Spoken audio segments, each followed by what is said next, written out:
सभी का मैं डॉक्टर उमा रानी दुबे बगरू महिला महाविद्यालय में हार्दिक अभिनंदन करती हूँ। आज हिंदी साहित्य के प्रथम प्रश्न पत्र के अंतर्गत हम आपको भक्ति काल की धारा प्रेमाश्रयी काव्यों की प्रमुख विशेषताएं बतलाएंगे। आप जानते ही हैं कि भक्ति काल की दो धाराएं रहीं, निर्गुण और सगुण। निर्गुण धारा के दो भाग हुए, ज्ञान मार्गी या ज्ञानाश्रयी, प्रेम मार्गी या प्रेमाश्रयी शाखा। तो आज हम प्रेमाश्रयी काव्यधारा को पढ़ेंगे। प्रेमाश्रयी यानी सूफी संत काव्यधारा भी हम इसे कहते हैं। तो प्रेमाश्रयी काव्यों की प्रमुख विशेषताएं या सूफी काव्यों की प्रमुख विशेषताएं हम पढ़ेंगे। तो आइए चलते हैं सूफी काव्यों की प्रमुख विशेषताओं की ओर। अब आप कहेंगे कि सूफी क्या है? सूफी शब्द का अर्थ क्या है? ये सूफी शब्द कहाँ से आया? तो हम बतलाना चाहेंगे कि मिस्र में सफेद ऊन को सूफ कहते हैं और उस ऊन के बने वस्त्र जो पहनता था उन्हें सूफी कहा जाने लगा। तो जो हमारे संत थे प्रेम मार्गी शाखा के, वह सफेद ऊन के वस्त्र धारण करते थे, इसलिए उन्हें सूफी कहा जाने लगा। भारत में 12वीं सदी में सूफी मत का आगमन हुआ। सूफी मत के प्रमुख संत कवियों में मलिक मोहम्मद जायसी का नाम है।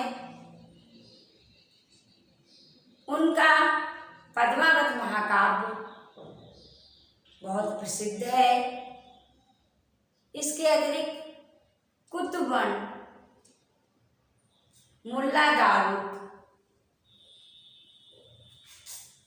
मंझन आदि सूफी काव्यधारा के हमारे कवि हैं। सूफी कवियों ने ईश्वर को प्रेम स्वरूप माना और सूफी मत इस्लाम धर्म के अंतर्गत ही आता है, लेकिन इसमें असहिष्णुता नहीं है और इसके साथ इसमें कट्टरता भी नहीं है, क्योंकि सूफी संत प्रेम तत्व को महत्व देते हैं। वो प्रेम को ही महत्व देते हैं और ईश्वर को प्रेम का स्वरूप मानते हैं। प्रेम स्वरूप में ईश्वर की उपासना करते हैं। आचार्य रामचंद्र शुक्ल जी ने सूफी साधना के 4 पड़ाव बतलाए हैं। शरीयत, तरीकत, हकीकत, मार्ग। 4 पड़ाव उन्होंने बतलाए हैं। कौन कौन से? देखिएगा, आचार्य रामचंद्र शुक्ल जी ने साधना के, सूफी साधना के 4 पड़ाव बतलाए। तो अब वो 4 पड़ाव हैं। नंबर 1 शरीयत, ठीक है। नंबर 2 तरीकत, नंबर 3 हकीकत और नंबर 4 है मार्फत। आचार्य रामचंद्र शुक्ल जी ने सूफी साधना के 4 पड़ाव बतलाए हैं, शरीयत, तरीकत, हकीकत, मार्फत। शरीयत अवस्था में यानी साधना अवस्था में ईश्वर की भक्ति करना, धार्मिक ग्रंथों को मानना शरीयत साधना कहलाती है। तरीकत में साधक अपने हृदय की शुद्ध पर यानी हृदय की पवित्रता पर बल देता है, हृदय की शुद्धता पर बल देता है और सांसारिक माया मोह से छुटकारा पाना चाहता है। ये थी तरीकत। हकीकत में साधक कुछ सिद्धियां प्राप्त कर लेता है। कहने का भाव है कि हकीकत में साधक कुछ सिद्धियां प्राप्त कर लेता है, यानी साधक को कुछ सिद्धियां प्राप्त हो जाती हैं, जिससे भूत, भविष्य, वर्तमान की साधक को जानकारी होने लगती है। तो ऐसी अवस्था को सूफी साधना में हकीकत कहा जाता है। मार्फत अंतिम अवस्था होती है। अंतिम अवस्था में परमात्मा से मिलन होता है। तात्पर्य है कि परमात्मा से उसका साक्षात्कार साधक का हो जाता है। इस अवस्था को अद्वैता अवस्था भी कहा जाता है। अद्वैत यानी दो का कोई भाव नहीं। तो इस तरीके से आचार्य रामचंद्र शुक्ल ने ये सूफी साधना के 4 अवस्थाएं साधक की बतलाई हैं, यानी ये साधना के 4 पड़ाव हैं। इनके अंतर्गत साधक क्या क्या प्राप्त करता है और किस तरीके से उसे परमात्मा के दर्शन होते हैं। तो अब बात करते हैं कि सूफी काव्यों की विशेषताएं क्या हैं। तो सूफी काव्यों की विशेषताएं कई हैं। भावात्मक रहस्यवाद की प्रवृत्ति सूफी काव्य की प्रमुख विशेषता है। सूफी कवियों ने काव्यों में हिंदू संस्कृति का चित्रण किया है। ये भी एक विशेषता है। प्रेमाशयी या सूफी कवियों ने मसनवी शैली का प्रयोग किया है। दोहा चौपाई अपनाई है। इन्होंने अवधी भाषा का प्रयोग किया है। इनके जो प्रेम कहानियां हैं, कहने का भाव है जो इन्होंने रचनाएं की, उनमें जो प्रेम कहानियां हैं वे हिंदू घरों में प्रचलित लोक प्रसिद्ध प्रेम कथाएं हैं। ये हमारी सूफी काव्यधारा की कुछ विशेषताएं हैं। और दूसरी बात कि प्रेम भावना द्वारा परमात्मा की उपासना करना, यह सूफी कवियों की विशेषता है। कहने का भाव है कि प्रेम भावना द्वारा ईश्वर की उपासना का भाव सूफी काव्य की प्रमुख विशेषता है। और आगे हम आपको बतलाते हैं कि हम जब प्रश्न आए तो हमें लिखना होता है। तो इस तरीके से अब सूफी काव्यों की प्रमुख जो विशेषताएं हैं उनका सार रूप हमने आपको व्यक्त किया, सार रूप बतलाया। अब हम पॉइंटों में यानी उनको बिंदुओं में कैसे लिखेंगे। तो नंबर 1, प्रबंधात्मकता।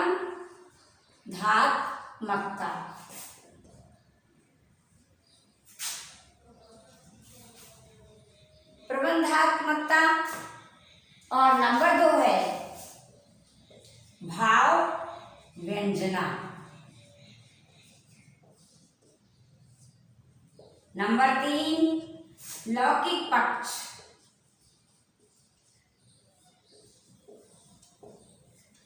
नंबर 4 प्रतीकात्मकता।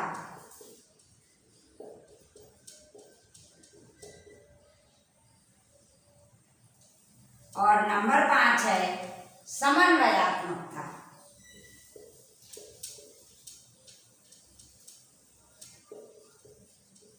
ये हमारे सूफी काव्य की विशेषताएं हैं।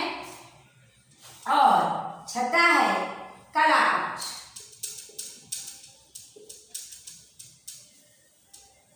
प्रबंधात्मकता, भाव व्यंजना, लौकिक पक्ष, प्रतीकात्मकता, समन्वयात्मकता, कला पक्ष, ये हमारे बिंदु हैं।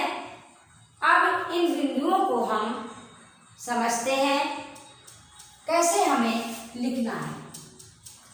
तो प्रबंधात्मकता में हमारे जो सूफी कवि हैं उन्होंने प्रबंधात्मक काव्यों की रचना की है। हमारे सूफी कवियों ने प्रबंधात्मक प्रेम आख्यानों की रचना की है। पद्मावत, अखरावत। तो सबसे प्रसिद्ध सभी जानते हैं, पद्मावत में राजा रतन सेन, पद्मिनी और रानी नागमती का वियोग वर्णन। तो कहने का भाव है रानी, जो हमारी रानी नागमती हैं, उनका वियोग वर्णन हिंदी साहित्य में बहुत प्रसिद्ध है।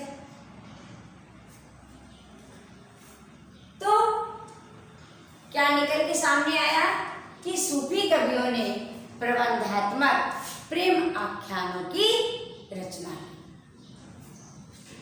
अब भाव व्यंजना। सूफी कवियों ने प्रेम के वियोग पक्ष को अधिक महत्व दिया। विरह की सभी अवस्थाओं के वर्णन में उन्होंने बारहमासा पद्धति का प्रयोग किया।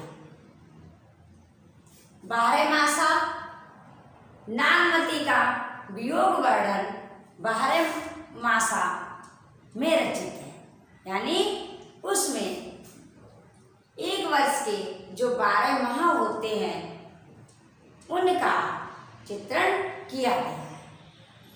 जैसे चैत्र, बैसाख, ज्येष्ठ, आषाढ़, सावन, भादव आदि जो हमारे 12 माह होते हैं, उन मास माने माह और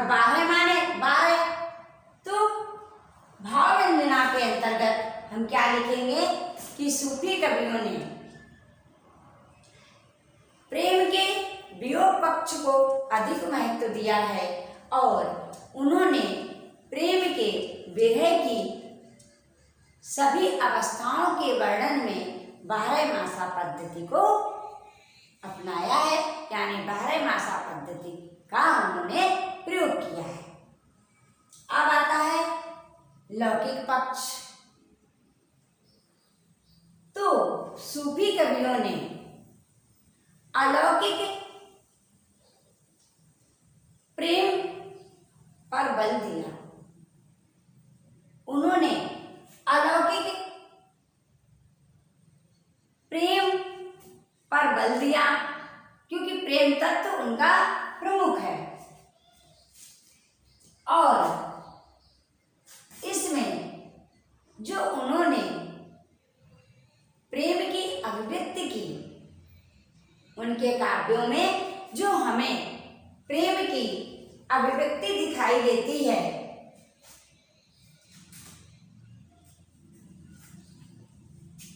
वो वैयक्तिकता के साथ सामाजिकता भी लिए हुए हैं। कहने का तात्पर्य है कि हमारे सूफी कवियों ने प्रेम की अभिव्यक्ति की और उनके काव्यों में जो अभिव्यक्ति हमें दिखलाई देती है वह व्यक्तित्व के साथ सामाजिकता भी लिए हुए है, यानी समष्टिगत है। अब आता है अगला बिंदु प्रतीकात्मकता, यानी ये हमारे सूफी काव्यों की विशेषता है।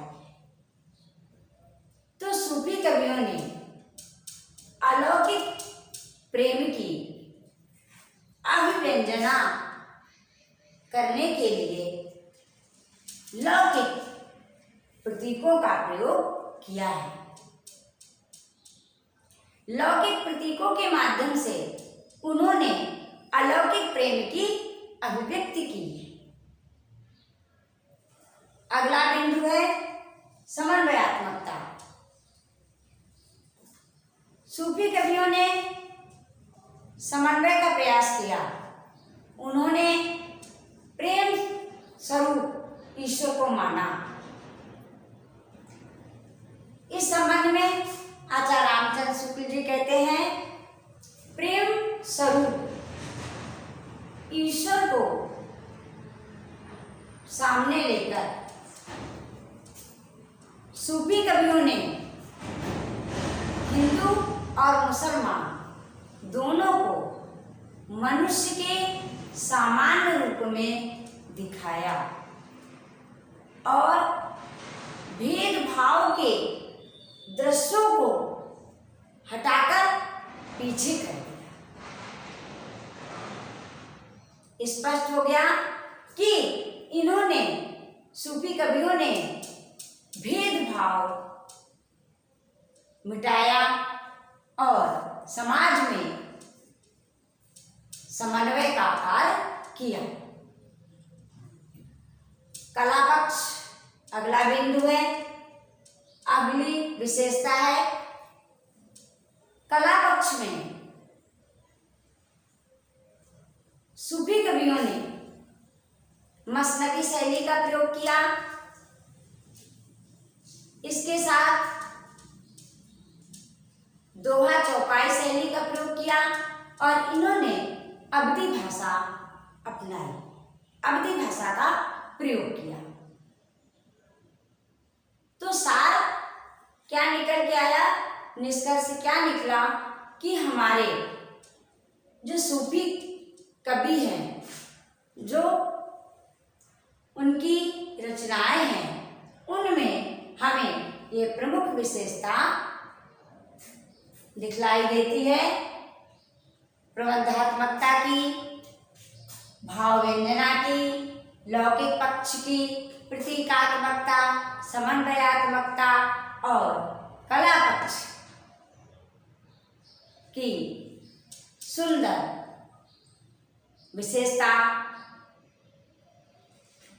सूफी काव्यों की है और हम समझते हैं कि आज आपने सूफी काव्यों की प्रमुख विशेषताएं समझी होंगी। आज इतना ही।